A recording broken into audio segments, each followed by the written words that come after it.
देश में केंद्र सरकार और लॉ कमीशन के जरिए मुस्लिम पर्सनल लॉ पर किए जा रहे हमले और उसको खत्म किए जाने की कोशिश को लेकर बात की जमीयत उलमा हिंद के सदर मौलाना अरशद मदनी से हमारे नुमाइंदे शकील अहमद ने। मौलाना अरशद मदनी हमारे साथ मौजूद हैं। लॉ कमीशन की जो सिफारिशात आई हैं जिसके जनरल संडे चल रहा है उस पर बात करने के लिए मुस्लिम पर्सनल लॉ का क्या मौक़िफ़ है। मौलाना, जो लॉ कमीशन के जरिए जनरल संग्रह कराया जा रहा है तो उस पर क्या कहना है?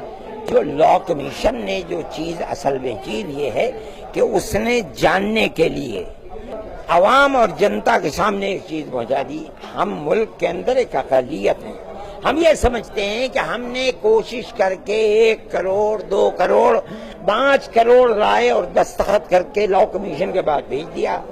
आप ये बताइए कि जब हम अक़लियत हैं, हमारे मुकाबले के अंदर 50 करोड़ उसकी मुखालफत के अंदर जमा किए जा सकते हैं तो हम तो कहीं के भी नहीं रहेंगे। हम ये समझ रहे हैं कि लॉ कमीशन ये खेल खेल रहा है ताकि कल को उसे फैसले का मौका हो जाए कि इसके मुकाबले के अंदर, मुस्लिम पर्सनल लॉ के मुकाबले के अंदर यकसा सिविल कोर्ट के लिए 50 करोड़ चीजें आ गई, इसलिए हमने मजबूर होकर के उस फैसले को कर दिया। तो आपका कहना है अगर राय शुमारी करानी है तो सिर्फ मुसलमानों के दरमियान कराइए? सिर्फ मुसलमानों से कराइए। आप हमसे कीजिए, हम 99% मुसलमानों को, मर्द और औरतों को इस्लाम पर मरने और जीने वाला दे देंगे।